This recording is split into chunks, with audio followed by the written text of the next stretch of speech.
Am I the a-hole for kicking my ex out of my house when she tried to attend the memorial thing we were doing for my daughter? My daughter recently passed away. Everything is still so fresh, and we just buried her a month ago. My sweet angel was only 4, and it still kills me every day. So maybe this is why my reaction was too strong, or I don't know. My ex-wife took off when my daughter was a year old.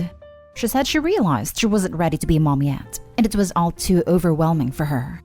We divorced, and she never asked for any sort of visitation. Her family are the only people I kept in contact with for my daughter's sake. They were in communication with her, but even they couldn't get her to come around. I'm still holding a lot of resentment towards her for leaving us. Initially, I was against allowing her into the funeral, but her family convinced me and at least she didn't try to approach me or sit next to me. My family was invited to come to my house for an after-funeral type of thing. Just for everyone to be together, eat some of my daughter's favorite food and other home-cooked meals made by my mom. Truth is, I didn't want to be alone. My family understood that, so that's why they organized it. Then my ex shows up, and my anger just flares up. My sister had seen her at the funeral, so she invited her over. I first got mad at my sister because she knows I don't want her around me, then told my ex to get out of my house. My ex didn't want to because she's also grieving and in need of support, and I told her then she can get it from her own family. But that's just not welcome here. I yelled at her to get out because I don't want her anywhere near me again.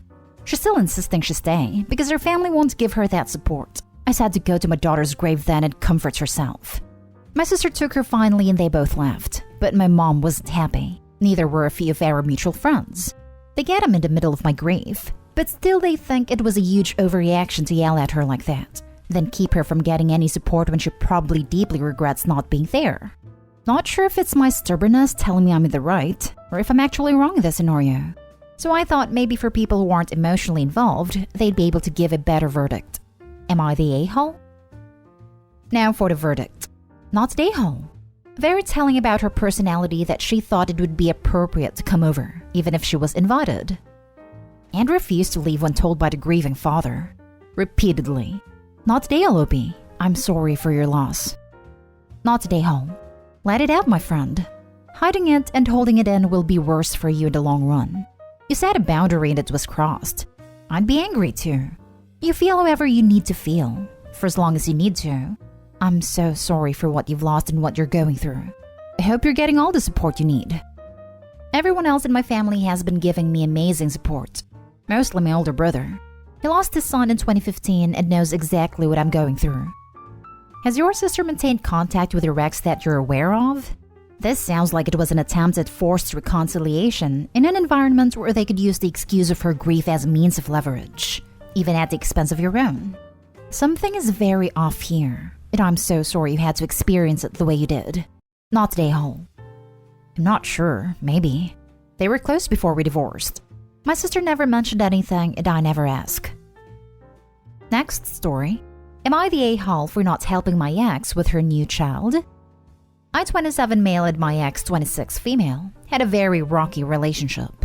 We were together for 3 years and I thought everything was going great, until she decided to get with one of her best friends. I did kick her out and got the locks changed. She came and got her stuff while I was home. We blocked one another and do not keep in touch.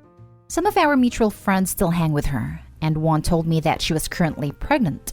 I wasn't shocked as she and the guy spent a lot of time together. I was invited to attend a party and saw her with her friend. She did look my way a few times, but I completely ignored her. Before the party ended, she approached me and asked if we could talk. I agreed to be polite, but then she asked if I could help her out with a child. I told her no, it wasn't my responsibility, and wished her good luck. She started crying and her friend came over to see what was going on. I left the party and texted a mutual friend that I didn't want to be at the same events. Am I the a-hole for not helping my ex with her new child? Edit. I want to clear things up for those asking if it's my child or not. She and this other guy friend have been together for about a month before we broke up. If the child is mine, I would definitely help out. I'm going to bring up the idea of a DNA test. More info needed. Is there a possibility this is your child? Edit. Based on what's been said since, you're the a-hole, as it could be your child considering you're getting a paternity test. They kicked her out about 3 weeks ago. Most people don't even know they're pregnant till 6 to 8 weeks, so I'd say a good chance it's his if they were active. Wow, You only kicked her out within the last 24 days based off a previous post. There's a solid chance that's your kid. Unless y'all were not active, way more info needed for this. Yes, more info is needed. Why are you sure it's not yours? What are you gonna do if you find out it's yours? We need more details. If you weren't active for the recent months and you know she cheated on you, there might be a chance that it's not yours. I'm gonna go with a controversial "you're the a-hole." Based on your post history, you broke up less than a month ago. Many don't even know they're pregnant until 5 to 6 weeks, so there's good chances the kid is yours. You have a responsibility to your child, even if you hate their mother. This means either being involved in their life or stepping away and paying child support. You don't get to say the child you helped make is not your responsibility, simply because you're no longer with the mother. Of course, there are chances it isn't yours, but from the info you've given, it doesn't seem you took the time to confirm this before deciding. If you update saying there's already been a DNA test or you guys haven't been intimate in a long time, I'll for sure change my vote to not the a-hole. Edit. Changed voting due to update. Agree with others that him ghosting her without DNA test and leaving out key information from original post is kinda sketchy. However, he's ready to do the right thing and is obviously hurt by all this, so I say cut him some slack. Next story is titled, "Am I the a-hole for refusing to ask my husband for details about his brother's funeral so my sister and niece can attend?" 3 years ago, it came out that my married brother-in-law was having an affair with my sister because she decided to contact my in-laws to announce her pregnancy to them. It also turned out that some of my family knew and were helping it to happen. When it all came out, my brother-in-law threw my sister under the bus and completely cut her off. He had nothing to do with his daughter and neither did his family. My sister and some family members went on a rampage and sent his heavily pregnant wife nasty messages and evidence of their affair. In the end, I was put in a position where I had to choose between cutting off my entire family, even the ones who had no knowledge of the affair, or losing my marriage. My husband and I are currently going through a divorce, so yeah. My brother-in-law recently passed away. My sister, who is still convinced that he loved her and they were soulmates, is desperate to go to his funeral. She claims she wants to go so her daughter can say goodbye to her father. She knows his family won't give her any information, so she is pushing me to ask my husband for information since he has been contacting me a lot recently. I refused to, because I don't want to be put in the middle of any more of her drama. She's already costed me a lot. My sister is now lashing out at me, but surprisingly my parents, who are appalled by her affair, are also on her side. They think I should find out for my niece's sake. Am I the a-hole for continuing to refuse? Not the a-hole. If he and his family had nothing to do with your niece, she really has no one to say goodbye to. Your sister just wants to go make a scene. It's not your job to help her turn a memorial service into the Jerry Springer show. Right? The niece is too. This isn't about her. She doesn't know anything about this man. There is no benefit to taking her to the funeral. In fact, she would almost certainly be a distraction. Almost as big of a disruption as Opie's sister, who is apparently hell-bent on causing more pain to Opie's ex's family at the funeral. Not the a-hole. Not the a-hole. But boy, your family really needs some therapy sessions as a group. Info. You said your brother-in-law and family had cut your sister and niece completely out and had nothing to do with them. Did your niece ever meet her father? Know who he was? Your sister is living in some fantasy world where she thinks they were a family. If the arrangements are made in a paper or online obituary, tell her to look there. You don't need to make your divorce any harder. Tell your sister and family you only have contact through lawyers now with your soon-to-be ex, and probably won't be given that information. No, she never met him. I need clarification.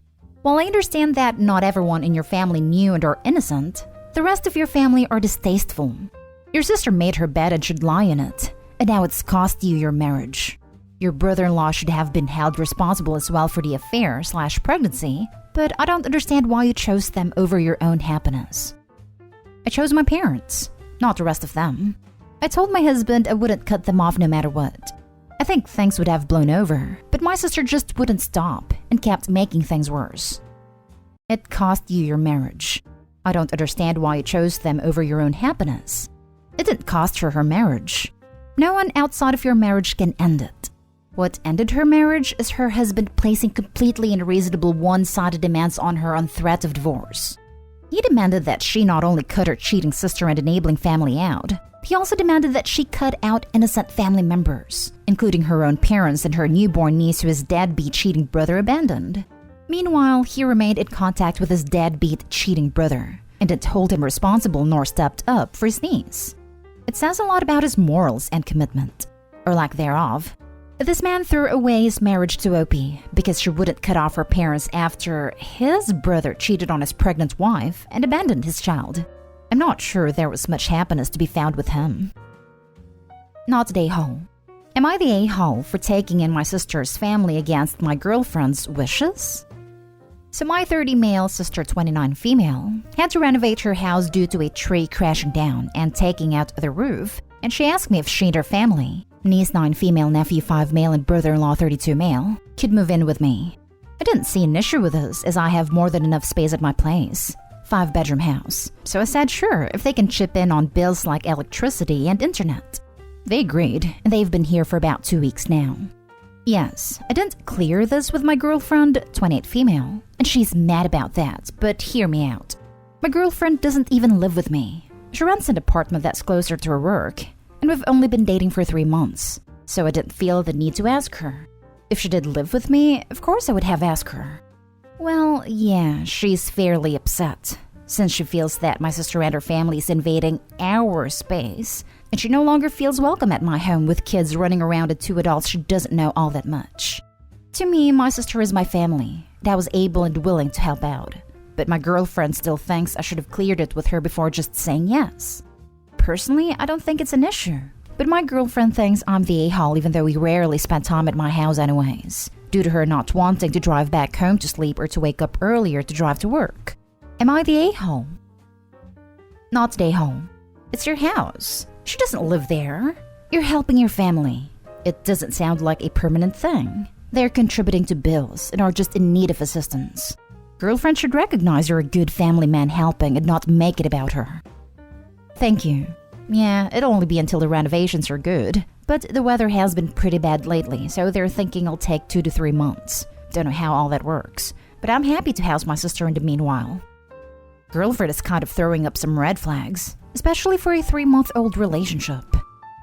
3 months in and she's referring to his house as our space? That's a pretty massive red flag. Not the a-hole. You're doing something kind for your sister and her family in your house. Plus, it's only temporary. Your girlfriend doesn't live there, and you've only been dating 3 months. It's ridiculous that she thinks she should have a say in the matter. Thank you. My thoughts exactly. Like, if she actually did live with me, I'd say she should have some weight for the final decision. But since she doesn't, I didn't really feel the need to ask. Came in thinking differently with your title, but no, you're not the a-hole. Your girlfriend doesn't even live with you, and y'all had only been dating for 3 months. She's acting awfully entitled for someone who actually has no say in who you bring into your house. Also, good on you, Opie, for helping your sister out in her time of need. A tree wrecking her room must have sucked a lot. Thank you. Yeah, my sister was an emotional wreck when it happened, and called me up crying in the middle of the night since I'm the only family in our city. Of course I'll help her out. She's my sister, who I actually like and love spending time with, and I love my niece and nephew. And my brother-in-law's pretty cool. He was my friend from even before he married my sister. No ill will, just stating what's up. Last story. Am I the a-hole for telling my in-laws I didn't sign up to be their babysitter when I married my husband? My husband and I had a baby boy 6 months ago. I decided to leave my job and became a stay-at-home mom. Before I left my job and before our son, my husband's brothers and sister had all pressured me to be their emergency contact for their kids' school. It even asked me to leave work early sometimes to babysit their kids after school. I always said no, because working in a daycare doesn't mean I can leave whenever I want, which they appeared to think could happen. Plus, they liked the idea of someone with a degree in child development and care being in charge of their kids. But now that I no longer work, it's even more an ordeal. My husband sat them down and told them I am not their personal and free babysitter, and they cannot expect me to wrangle all their kids, all the different schools myself, and that they need to keep paying like always. It didn't help, so he spoke to them again. I ended up getting bombarded the other night while I was awake with a crying baby, and I told them via text I didn't sign up to be their babysitter when I married my husband, and they needed to accept my no because nothing was going to change. They said I signed up to be part of the family, and part of being family is babysitting to help, so I'm the a-hole. am I? Not today, home. Your in-laws are entitled pricks, and I'm glad your husband is backing you up. Just go ahead and set their contacts to mute in your phone and continue enjoying new motherhood. Yeah, if it was second or third emergency contact, it may be asked to watch the in-laws' kids 5 to 6 times a year during your non-working hours. I might say that's what family does. But every day? No, that's what mom and dad does.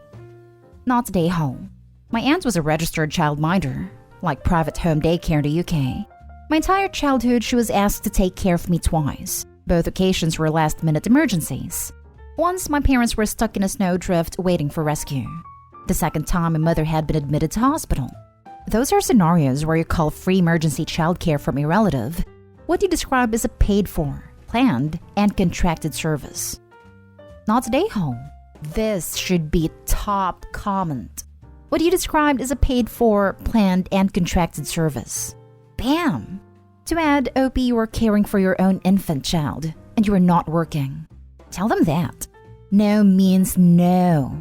Also, if/when you return to work in your field, they can pay you for time and services if you so choose to take them on as clients, because you are a professional. Not today, home. What are they offering to do for you in exchange? Nothing, literally. And they weren't even offering food to feed all these kids. Good God, shut it down. I'm sorry that they took your care and labor for granted. You deserve respect and gratitude for your caring work.